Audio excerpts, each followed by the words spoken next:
I've always believed the best moments in life are the ones we don't plan.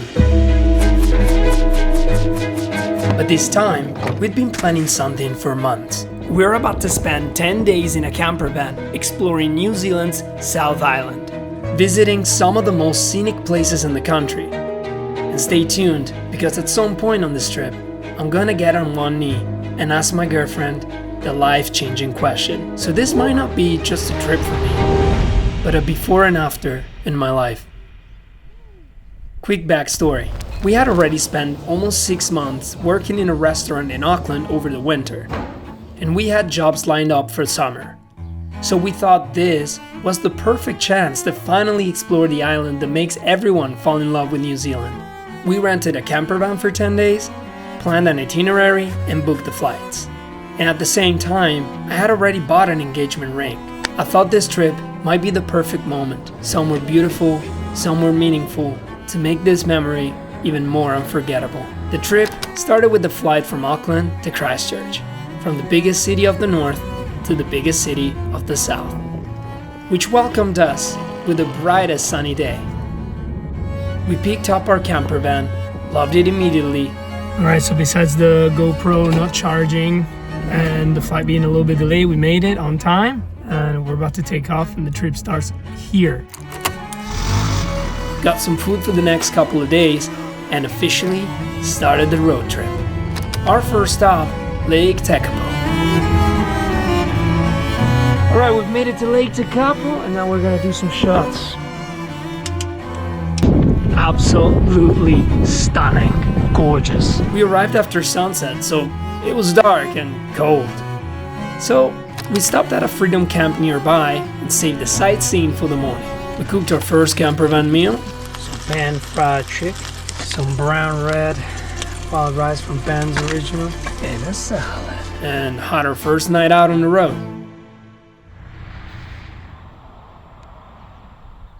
I'm a light sleeper, but honestly, my first night in the van was a massive success. And waking up with these views was only the beginning. Back at Lake Tekapo in daylight, and without the freezing wind from the night before, it felt even more beautiful. Woke up to 17 new problems. You know that if you let them, they'll try to break your soul. Our final destination today was Mount Cook, New Zealand's highest peak. But before, there was something we needed to do. A lot of people look at those places and think, that's a good place to have a coffee. We look at that and think, that's a great place to poop. After a hot drink and something else, we continued towards Lake Pukaki, a road so beautiful we kept stopping to take it in. Life is gonna spin out of control. Just roll with it. Just roll with it. Usually not alone on the trip, so I can't talk about the proposition much, but I think it's gonna happen here. This is Lake Pukaki, and we are gonna come here on one of the last days of our trip. And I'm thinking, I don't want to plan the moment too much, but I do want the moment to be special, and I want it to be in a special place. I think this is a special place. We'll see as the days go by how I feel. Maybe it'll happen before, maybe it'll happen after, but whew, it's nerve-wracking. It's exciting, but nerve-wracking. All right, I gotta go because she's coming back. Shh, don't say anything. The last stretch before White Horse Hill campsite generally felt like being in Lord of the Rings.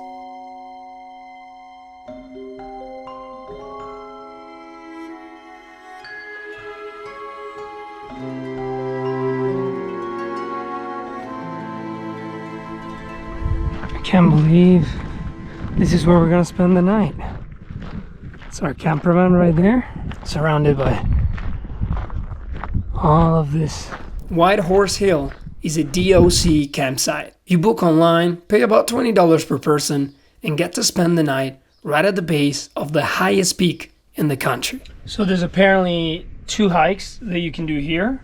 One of them that we're gonna do now is called the Hooker Valley. It seems to be the quick and easy one to do, and we're gonna do that today because We're a bit tired, we're a bit late. It's the afternoon already, but tomorrow we're gonna go to Mueller Hut because we're gonna wake up early and I think we're gonna have the time to do it. It's 10 kilometers only, but I think it's very steep. But hey, we love adventure, don't we? We had our first lunch with a view. Menu for today by Michaela's Cooking. It's gonna be chicken wraps with spinach, sprouts, mozzarella. Then headed to Hooker Valley.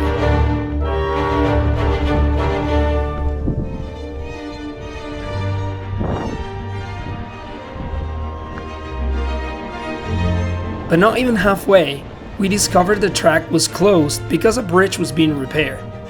Still, I managed to get some moving postcards along the way.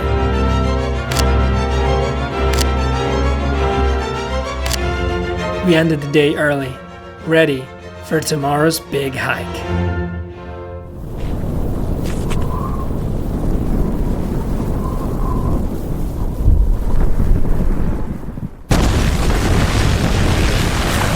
I'd been having intense, vivid dreams in the van, and this one wasn't exactly comforting, considering we were hiking up a mountain. After a protein-packed breakfast, we started what promised to be the hardest hike of the trip, Mueller Hut. 10 kilometers of pure ascent, with its first 3 hours being non-stop stairs. The views kept us going, but the sun was already high and brutal, making the climb even harder. We reached Solly Tarns, a bit past halfway, with views that looked unreal.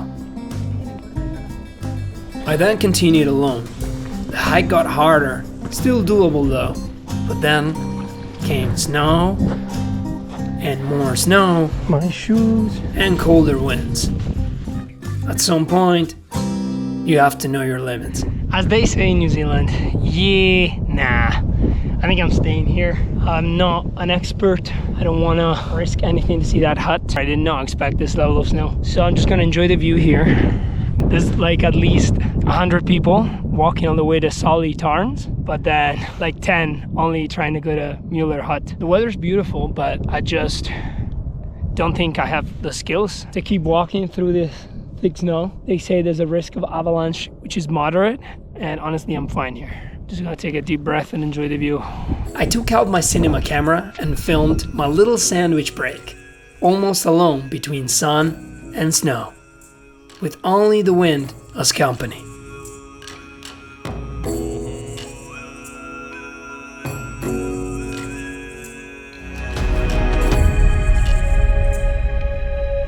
The way down was far worse than expected. Follow the others' footsteps. My feet were soaked with melted snow, my hands freezing, and everything slippery. I thought sliding on my butt was a good idea, but only shoved more snow into my shoes and pants. My ass is freezing right now, my hands are freezing right now, and I think on my way down, I cut a rock in one of my butt cheeks, so but it got me down quick though. I think I've made it back to Solly Tarns, so from now on I know it'll be just stairs, no more snow, warm weather. Got a little bit scared for a moment. One day I'll make it to the hut when there's not so much snow, or at least when I've got proper equipment. Let's make it back to the van. I've got a girlfriend to marry. We then drove to Wanaka, going through Lindy's Pass, another road with the most unreal views.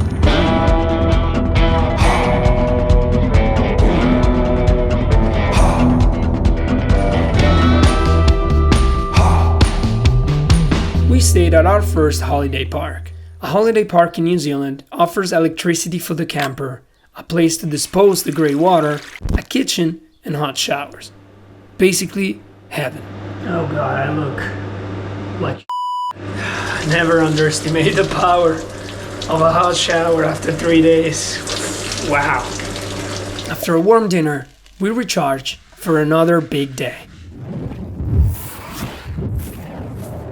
We woke up in total peace. Rabbits hopping around and another sunny day. Our plan was to hike the Rob Roy Track in Mountain Spire National Park.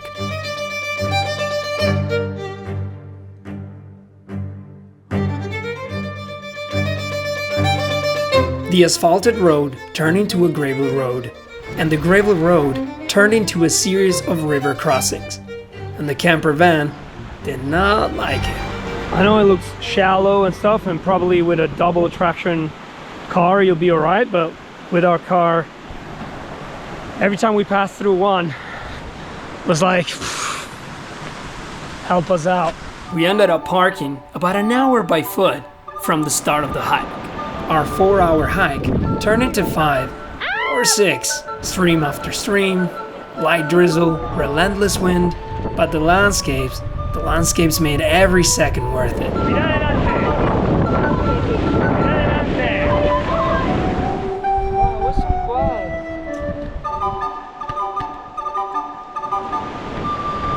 Reaching the glacier felt otherworldly. My camera doesn't do it justice. Seeing something like that in person makes you realize nature isn't just scenery. It's something spiritual, untouchable, something you can only admire from afar. Before heading to the campsite, we stopped in Wanaka. Wanaka is a town famous for its lake, being close to Mount Aspiring National Park, and of course, That Wanaka tree. That one. famous after a photographer got a National Geographic Award for this photo. That many other photographers and aspiring ones try to recreate. That's the most cinematic duck I've ever seen in my life.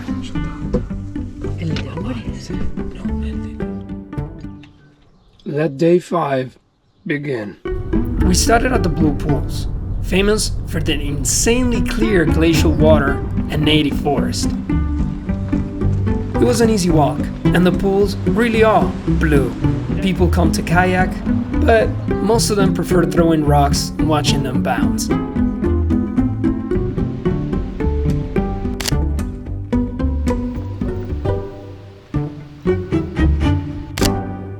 Our final destination today was Kingston Lake Camp, just outside Queenstown. But on the way, we stopped at a hidden gem, Wilson's Creek. To anybody passing by Wilson's Creek, get your shoes wet. If it's full of water, it's worth it. It's totally worth it. I'm gonna do the shot of my life now. It's not on Google Maps, but if you park near Wilson's Creek Bridge, you'll find it. A fairy tale looking spot many people visit for that iconic shot. Probably my favorite moving postcard so far.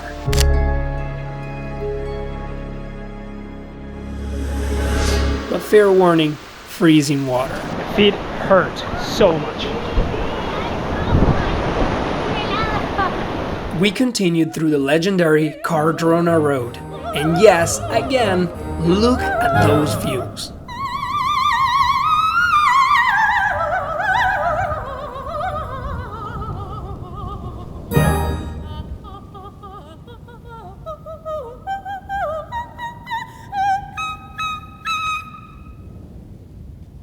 We ended the day at Kingston Lake Camp with a stunning sunset.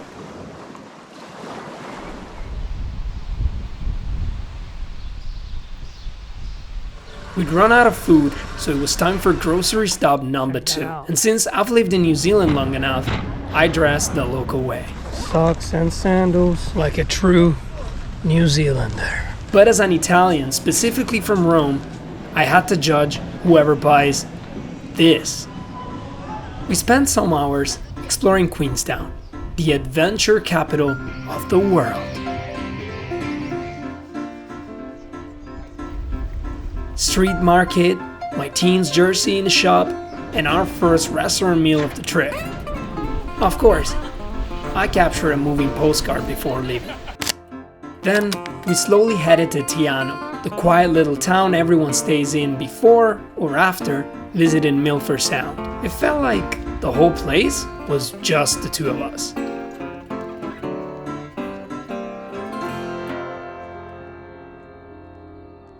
We had dinner early and prepared for the most anticipated day of the trip.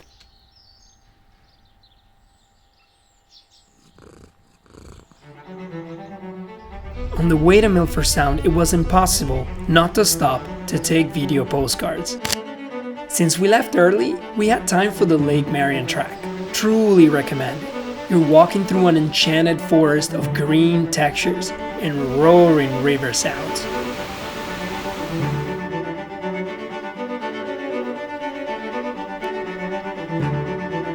The final alpine lake was breathtaking, surrounded by mountains up to 2,474 meters tall. We sat, snacked, and just soaked it in.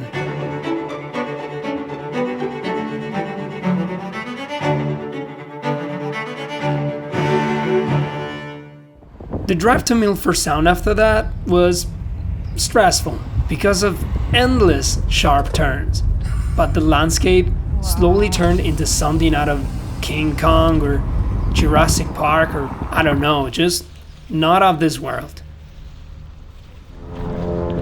My girlfriend's taking a nap. I'm just going to walk for another few minutes before we head to the cruise. No matter how many videos you see online of this place, nothing like coming here. So worth it. Wow. And then boarded the cruise. Massive boat. And here, I'll let the images speak for themselves. Alright, we're taking off.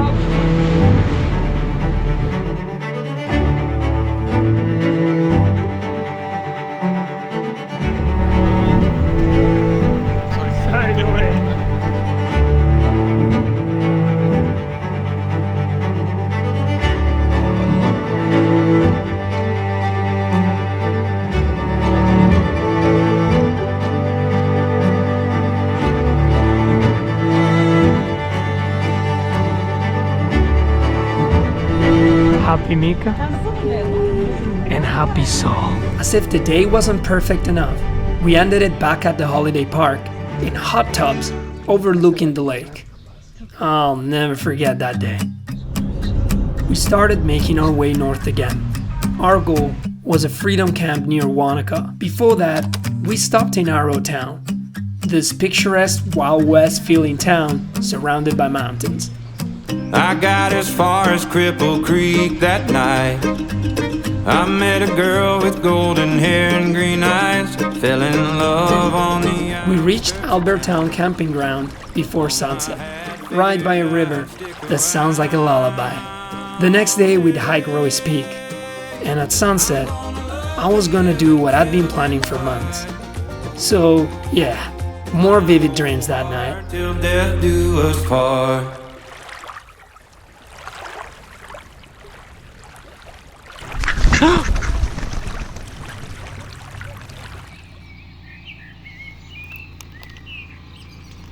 Today we are hiking Royce Peak. This hike was quite challenging, but the panoramic scenes of Lake Wanaka and the Southern Alps are worth every step. Almost 1/3 of the first one way to the top. My calves are burning, mate. Our bodies were exhausted, but the trip was almost over, so we pushed. At times, you're literally level with the clouds. 1 more hour to go. And we'll be up there. You can't even see it because of the clouds, but we'll be up there. 3/4 to the top, where everyone take their Instagram shot, a kind stranger even did the YouTube talking for me. Hey guys, what's up? Hey, Let's speak. We've got 1.5 Ks to go up there. It's beautiful right now, but up there is even better. You wait and see. Like and subscribe. And he wasn't wrong. The views at the summit were unreal.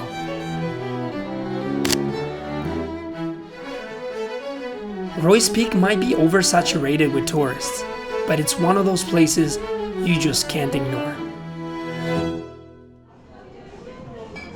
I was hours away from the proposal, and my nerves were now very, very real.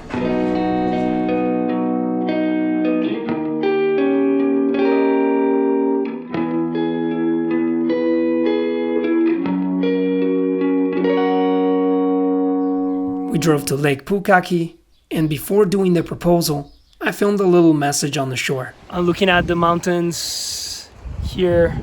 It's beautiful. I know I won't see them for a while now, but it's been beautiful has truly been like one of those trips that you're like a movie road trip kind of thing, when by the end of the trip you're different. When I was putting the ring on my backpack that I might take to this place where I'm going to propose, my heart was beating so fast. I think I'm gonna get very nervous, but I can't wait. It's those things that really make you feel alive. I'm loving the pre moments in my head. On the negative side, I've had moments where we've had a few disagreements, as is common. You know, you're traveling with somebody, you know, your girlfriend, you can have disagreements and little fights or whatever, nothing huge. But in those moments I was feeling a bit like, fuck, should I do this? I'm feeling angry, right? Like in that moment I was like, I'm feeling angry right now. Should I actually go on and do this? I still have time to not do it, you know? And maybe it's too much, maybe it's too soon. I was having all these doubts, which I'm sure they're also normal, I think.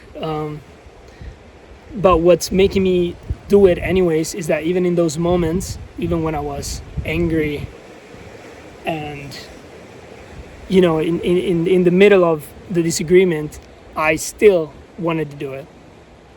Even in the middle of those doubts, I still thought of the moment of me proposing to her. I still looked at her and I thought, yes. So thanks to those moments, I am now very sure of this decision. I am very sure that I want to do this, and it will happen. I hope it happens tonight. So yeah, thank you for being with me throughout the whole trip, because if you're watching this, it means you have gone through almost the whole trip. The best moment is about to come, so stay tuned. I told my girlfriend we were taking a sunset shot together, put mics on our jackets by pretending I wanted to capture the soundscape, and, well, I'll let you enjoy the moment. Venía así, los dos mirando como hacia ahí. ¿Hacia dónde? Hacia ahí.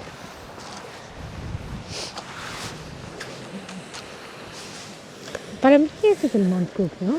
Puede ser. Porque decía Mount Cook Lookout, era tipo al lado de este. Y el que parece más alto es ese. Mi amor, Claro. yo no sé qué va a pasar después de Nueva Zelanda, pero ¿Por qué? quiero que estés... No, que pase lo que pase, que quiero que estés ahí conmigo. Ah, yo también, mi amor. Por Todos eso... nos preguntan. Por eso... No, no me jodas. No, Sol. No seas bobo. ¿En serio? No, amore. ¿Te querés casar ¿En conmigo? serio, baby? Sí, mi amor, obvio. Ay, ¿en serio, mi amor? Sí. No. No me jodas. No me estoy jodiendo, toma. ¿En serio? Es para vos, sí. Qué bobo, amore. Ay, qué llorar, baby. ¿En serio, baby? No es una broma. Yo sé que hago muchas bromas, pero no es una broma. ¿En serio, baby? Sí, ponételo. No sé qué se hace en estos momentos, pero En serio, amore. No te sé queda un dónde poco grande. ponerlo. Mi amor, sí. No, mirá, me queda bien, amore. En serio, amorcito. Sí, obvio, mi amor, obvio. We were both incredibly happy with the trip. We'd seen so much together. Our bond felt stronger. We had no idea what would come after, what would happen once our New Zealand visas ended. But the fact that we had each other made that uncertainty feel like a game, instead of something to fear. A game we felt we were playing well. Why? Because we played by our own rules.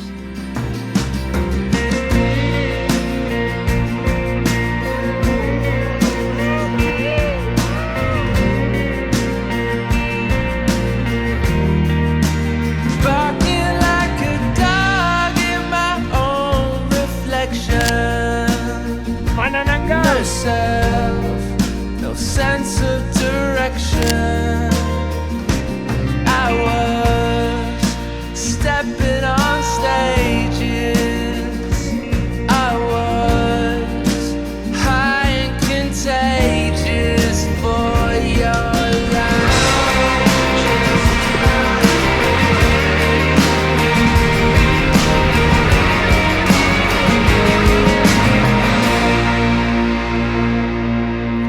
Thank you so much for watching this video until the end. I know it was a long one, but this trip meant a lot to us, and sharing it with you makes it even more special. If you liked it, please consider subscribing if you haven't yet. It helps me keep making the stories, and well, if you want to know what happens after this proposal, stick around.